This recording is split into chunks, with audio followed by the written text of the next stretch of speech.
all wonderful. But injury front, just curious of updates on. I know Brad had the tightness in the back, and then obviously Eubanks got an ankle. And where are they at in terms of this? Yeah, Brad was a full participant. He's good to go. Expects to play Monday. And Drew was a non-contact participant in practice. We kept him out of contact. Again, just looking at this, I know you're trying to be smart and everything with the lineups, but then because Kevin and Devin played and Bradley didn't, are you trying to play those three again tomorrow? Yeah, I expect all three of them to play on Monday. Yeah, and then we'll read where they're at for the following for the last game. Yep.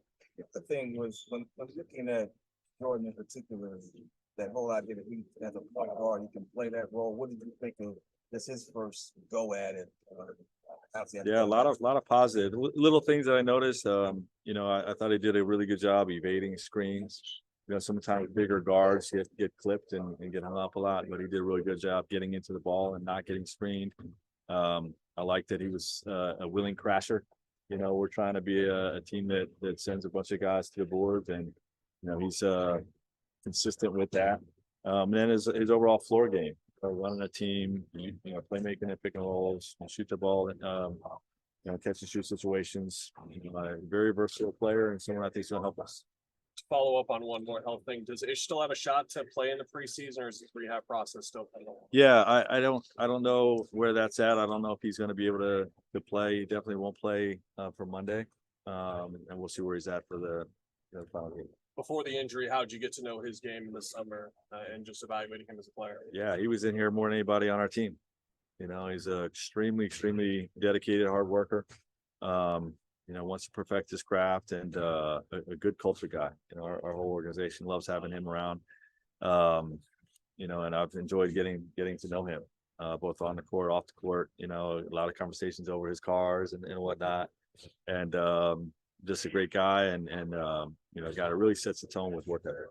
Not every roster goes into the preseason having to make some cuts. You guys have two to make. How do you handle that part of the equation, and also you want to keep your guys that are going to be prominent for you in the rotation as well?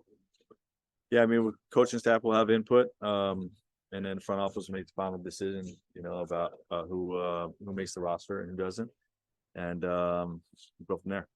As far as your defensive process in the last preseason game, how did you like the way guys, like when Nurk is up to the level of the screen, some of those early rotations that you guys are sort of working through? Yeah, first 6 minutes was poor. The rest of the game was great. What we did was the first 6 minutes they scored 23. The next 18 they scored 22. You know what I mean? So we know we have a gear that we can challenge our guys to reach a different level. They pick things up, and we'll continue to grow our scheme and our coverages. Sear Little obviously got the start. What have you seen from him in preseason and training camp? Yeah, he played really well, and he's got great toughness. That's what I love most about him. Obviously, he's an improved three-point shooter.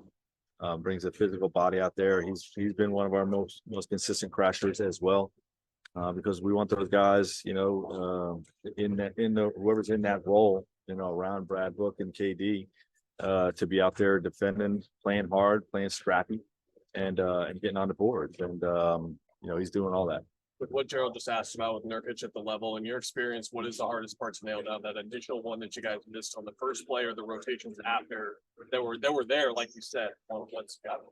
Yeah, well, obviously the rotation is behind, but we're only going to do the Nurk up, not to get into our terminology, but having him up against certain scorers, and when it happens, we don't want to overcommit to it. We want to do that to take away threes, dribble up threes, and then get them back and recover to their man as quickly as possible. And a lot of details got cleaned up within that the other day.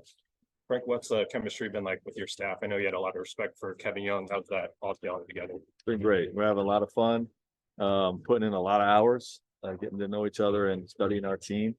And every time we're together, there's more content to you. You guys talk about content all the time in your industry.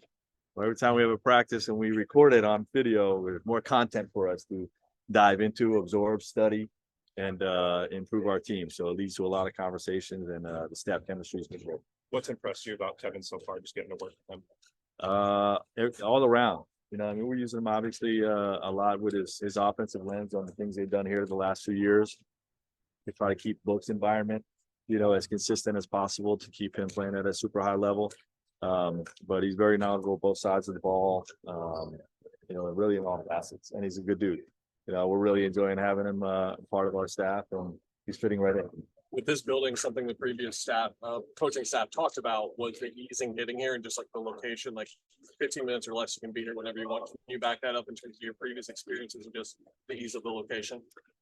Yeah, it's one of the benefits of being here. You know, like, me and Kev had that conversation. You know, when you know, if you don't live far from the facility, you know, my first couple stops, Indiana, Orlando, I had a 30-minute drive in.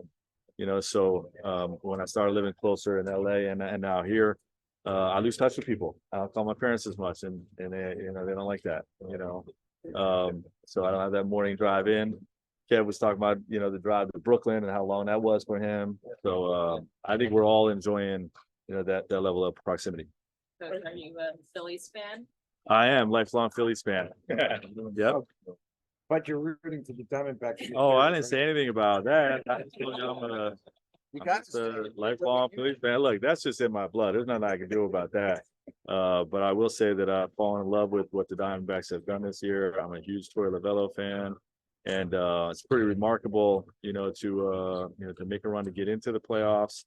Even though they didn't win their final couple games, but to make a push to get into the playoffs, and then to take the Brewers down and the Dodgers down in the fashion that they did so was highly, highly impressive. And our fans should be super excited about what they're doing. Which is your favorite Philly team? 1980, Mike Schmidt, Steve Carlton, that group, P. Rose. Is Yeah, I covered that one too. that right? Yeah. Yeah, respect. You Respect. take that to a game? I actually am not.